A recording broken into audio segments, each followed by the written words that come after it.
नमस्कार मित्रों, मैं एस.वी. भारद्वाज आपका स्वागत करता हूं। दोस्तों, डोनाल्ड ट्रंप के हॉरोस्कोप का विश्लेषण करने जा रहा हूं। दोस्तों, हॉरोस्कोप जो astrosage.com से मिला है वह ये है। This is the horoscope I got from astrosage.com। काफ़ी पॉपुलर वेबसाइट है, इसमें कोई दो राय नहीं। So horoscope seems to be correct. अभी इनकी गुरु में शुक्र की अंतरदशा चल रही है। गुरु की महादशा है। शुक्र का अंतर मई 2027 तक होगा, जो ये हॉरोस्कोप बताता है। इनका 14 जून 1946 को जन्म बताया जाता है। 79 ईयर्स के हुए हैं।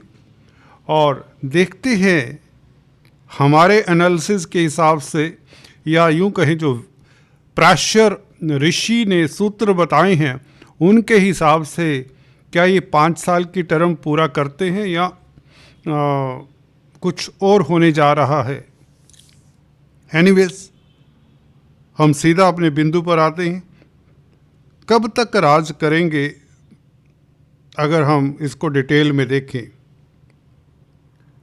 दोस्तों, ये प्रेडिक्शंस जो मैं कर रहा हूँ अपने एक्सपीरियंस के हिसाब से कर रहा हूँ। इसमें कोई किसी का वो नहीं है। You know, this is my personal opinion. दोस्तों, यहाँ पर शुक्र और शनि वर्गोत्तम हैं। देखने में शुक्र काफ़ी कमज़ोर लगते हैं, परंतु लाल किताब का कथन है और मैंने पाया है कि शुक्र कहीं ना कहीं अगर कमज़ोर भी हों तो व्यक्ति को बचा लेते हैं। 12वें भाव के शुक्र विलासिता, भोग विलास के लिए जाने जाते हैं और व्यक्ति को जिंदगी में ऊंचाइयां भी देते हैं अगर स्ट्रोंग हो। तो शुक्र by virtue of its placement in D9 chart अपनी ही राशि में वर्गोत्तम इसे कहते हैं। ये उच्च जैसा फल समझिए देते हैं। शनि भी साथ में ही है उसी राशि में। ये दो ग्रह वर्गोत्तम हो जाते हैं, जो ऐसा लगता है कि D1 चार्ट में, लगन चार्ट में अच्छे नहीं हैं, क्योंकि शनि तो वैसे ही मार्केश हैं, सप्तम भाव के मालिक हैं और छठे भाव के मालिक हैं, अति क्रूर ग्रह हैं। परंतु विपरीत राजयोग कहीं ना कहीं शनि बना रहे हैं। छठे भाव का मालिक 12वें भाव में, तो इसलिए शायद शुक्र के अंतरदशा में डोनाल्ड ट्रंप की जीत होती है अंततः, काफ़ी स्ट्रगल के पश्चात। आसान जीत नहीं थी मुझे लगता है, क्योंकि यहाँ पर शनि का साथ ना होता तो आसान होता रास्ता। शनि के कारण इन्हें दिक्कतें जरूर आई, क्योंकि वो सप्तम स्थान के मालिक भी हैं शनि। एनीवेज, ये मेरा पर्सनल ओपिनियन है। अब बात करते हैं गुरु में जो शुक्र का पीरियड है, ये मई 2027 तक तो मुझे लगता है स्मूथ जाएगा, बिकॉज शुक्र वर्गोत्तम है और इसी के पीरियड में कोई व्यक्ति अगर राजगद्दी पर बैठता है तो उसे कोई उतार तो सकता नहीं, ठीक ठाक रहेगा। हालांकि स्वास्थ्य का इन्हें थोड़ा ख्याल रखना चाहिए, क्योंकि सप्तम भाव का मालिक शनि शुक्र के साथ है, तो हेल्थ प्रॉब्लम्स में डिस्टर्ब इनके स्मूथ राज करने में कहीं ना कहीं दिक्कत देते हैं। एनीवेज, पर वो बहुत लंबी चौड़ी बात नहीं है। यहाँ पर उसके पश्चात सूर्य का मई 2027 से जैसे ही सूर्य का अंतर शुरू होता है जुपिटर में, गौर करिए दोस्तों, मई 2027 और सूर्य 29 डिग्री के हैं, वृद्ध अवस्था में है। एक नेगेटिव पॉइंट आप इसे गिनते चले जाइए, जो प्राच्य ऋषि या वैदिक ज्योतिष जानते हैं वह समझ रहे होंगे कि 29 डिग्री का सूर्य अंततः अपनी अंतरदशा में राहु के साथ क्या देगा।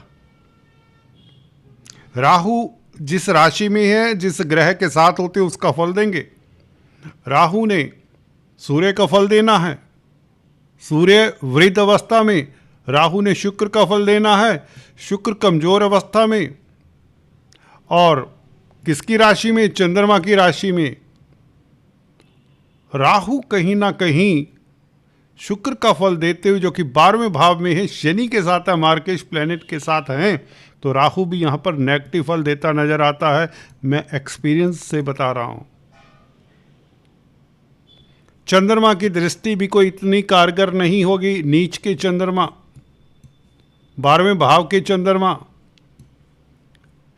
राहु और सूर्य को प्रभावित करें।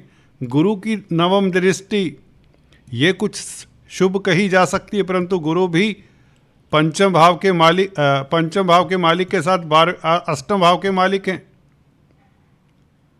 देखिए, गुरु की दृष्टि बहुत बुरी नहीं, परंतु गुरु भी वक्री हैं। तो इसलिए गुरु अंततः राहु और सूर्य को कोई अच्छा, देखिए जुपिटर ऐसे हैं, इस तरह की कुंडली में आदि दशा में अच्छा फल देते हैं और आदि दशा में इतना अच्छा फल नहीं देते, क्योंकि इस लगन के लिए, सिंह लगन के लिए 12वें भाव के भी मालिक, अष्टम भाव के भी मालिक हैं, वक्री भी हैं। इसलिए तो हालांकि शास्त्र ये कहता है कि गुरु अष्टम भाव का इतना फल नहीं देंगे, अपने मूल त्रिकोण साइन जो कि सेजिटेरियस साइन है उसका फल ज़्यादा देंगे। सही बात है, तभी तो इनकी जीत हुई, तभी इन्हें राज दरबार दिलवा दिया जुपिटर ने शुक्र के अंतर में। शुक्र हालांकि कमज़ोर हैं, चलिए वर्गोत्तम होकर इनकी स्ट्रेंथ रिस्टोर होती है, परंतु हैं तो कहीं ना कहीं नेगेटिव, क्योंकि शुक्र का डिस्पोजिटर भी केंद्र में नीच का है, केतु के साथ है, मंगल से दृष्ट है। मंगल भी है तो मैलिफिक प्लेनेट, नैसर्गिक अशुभ ग्रह, भले योग कारक हैं। ये अशांति का कारक बनता है 4th हाउस। ऐसा व्यक्ति कितना शांत होगा, एस्ट्रोलॉजर्स हिसाब लगा सकते हैं। मंगल केतु का चंद्रमा के ऊपर प्रभाव अच्छा नहीं, और इधर सूर्य के ऊपर राहु का प्रभाव, ये तो कतई अच्छा नहीं। एनीवेज, तो गुरु में सूर्य की जो अंतर्दशा है, अगर ये निकाल लेते हैं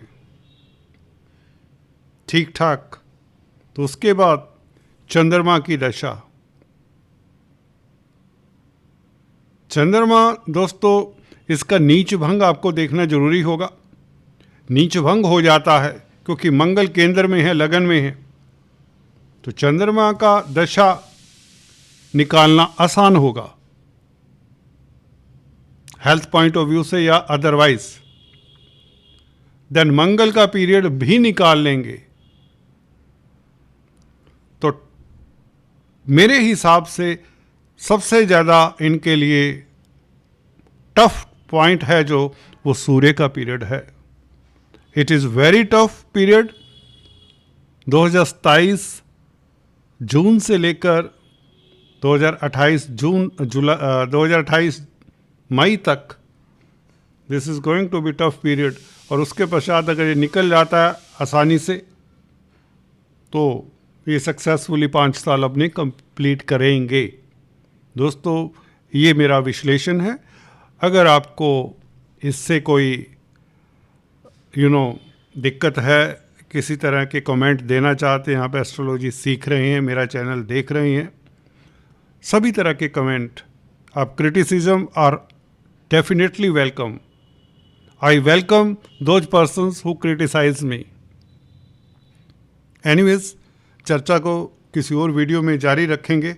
बहुत कुछ मैंने इसमें मिस किया है, क्योंकि मुद्दा सिर्फ मेरा वो था कि क्या ये ट्रंप स्मूथली राज कर पाएंगे।